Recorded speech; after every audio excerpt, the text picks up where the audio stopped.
పిసినారి. ఒక గ్రామంలో 80 ఏళ్ల ముసలిది ఒకటి ఉండేది. ఆమెకు ఎవరూ లేరు. ఆమె ఉండే విశాలమైన ఇంటి చుట్టూ ఒక ప్రహారీ గోడ ఉండేది. ఆవరణలో చాలా పళ్ళ చెట్లు ఉండేవి. వాటిలో 2 యాపిల్ పళ్ళ చెట్లు. అవి కాశ్మీరు జాతి చెట్లు. వాటికి ఉత్తమ జాతి యాపిల్ పళ్ళు కాసేవి. ఆవిడ భర్త చనిపోతూ ఆమెకు బోలెడంత ఆస్తిని ఇచ్చిపోయాడు. అయితే ఆమె పిసినారి కావటం చేత చూస్తూ చూస్తూ ఒక్క దమ్మిడి కూడా ఖర్చు చేసేది కాదు. ఆమె తన కడుపుకు ఇంత తినేది కూడా కాదు. తన దొడ్లో మొలిచే ఆకులు అరములు ఉడకబెట్టి తినేది. చివరకు తన చెట్లకు కాసే యాపిల్ పళ్ళు కూడా ఎన్నడూ రుచి చూసి ఎరగదు. కోతకు రాగానే వాటిని అమ్మి డబ్బు ఇనుపపెట్టెలో భద్రపరిచేది. ఆమె ఇంటికి దగ్గరలో ఉండే సామాన్య కుటుంబాలకు చెందిన పిల్లలు అల్లరికి ప్రహారీ గోడ దూకి తోటలోకి ప్రవేశిస్తే ముసలావిడ వాళ్లను తరిమేది. తన చెట్లకు కాసే పళ్ళు కుళ్ళినా ఆమెకు అభ్యంతరం లేదు గాని చూస్తూ చూస్తూ పిల్లలకు ఒక్క పండు ఇచ్చిన పాపాను కూడా పోయేది కాదు.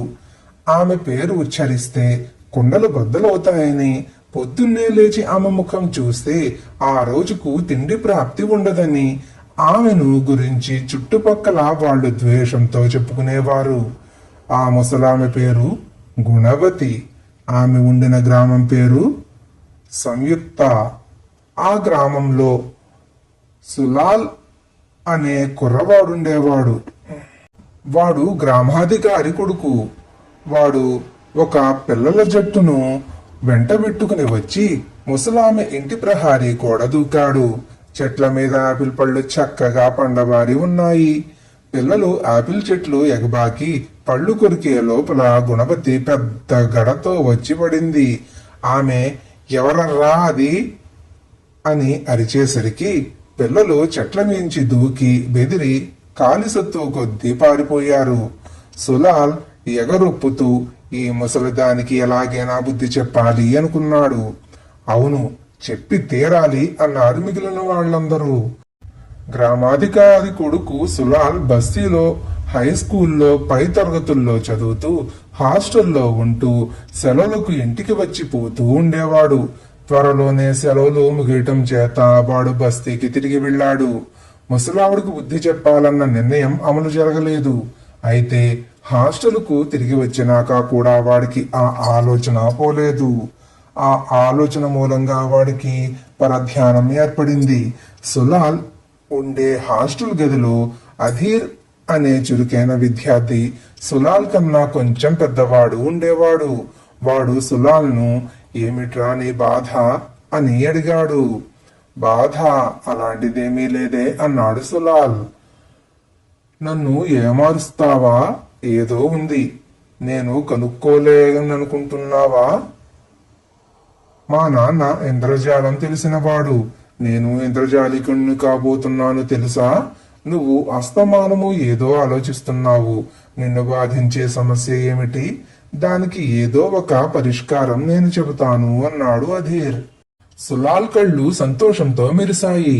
గుణవతికి బుద్ధి వచ్చేటట్టు చేసే మార్గం అధీర్ చెప్పగలడు. వాడు తెలివైన వాడు. వాడిది పాదరసం లాంటి బుద్ధి. పైపెచ్చు వాడికి ఇంద్రజాలం తెలుసు. ఆ ఇంద్రజాలంతో వాడు గుణవతిని బోల్తా కొట్టించవచ్చు. నా సమస్య గుణవతి అన్నాడు సులాల్. అధీర్ కోపం తెచ్చుకుని, ఎప్పటి నుంచే నీకు ఆడవాళ్ల సమస్యలా అన్నాడు. ఈ ఆడది 80 ఏళ్లది. మా అమ్మమ్మకు అమ్మమ్మ కాదగినది అనుకో అన్నాడు సులాల్.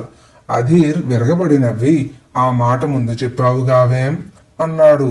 సులాల్ అధీర్ కు జరిగిందంతా చెప్పాడు.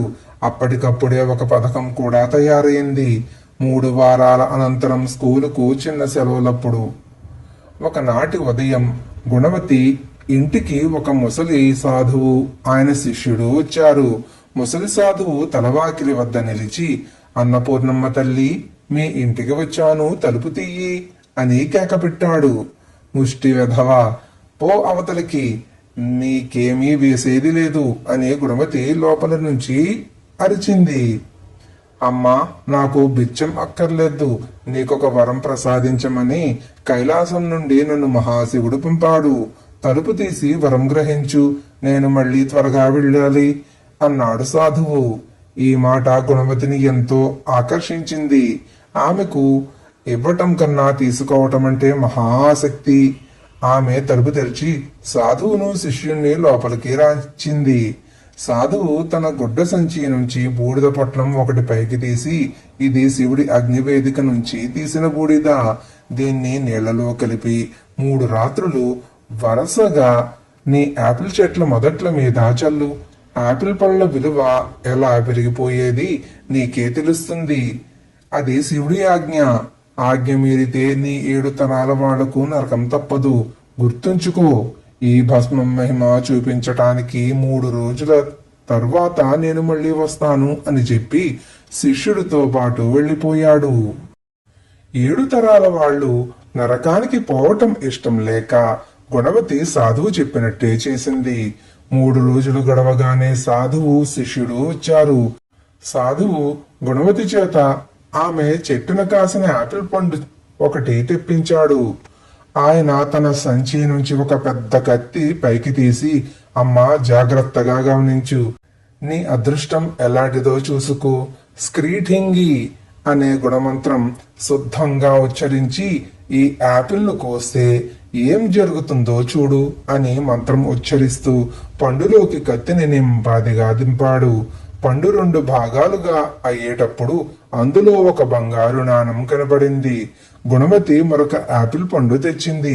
దాన్ని కోసినప్పుడు కూడా అందులో ఒక బంగారు నాణం కనిపించింది. అమ్మా, నువ్వు ఎంత అదృష్టవంతురాలివి.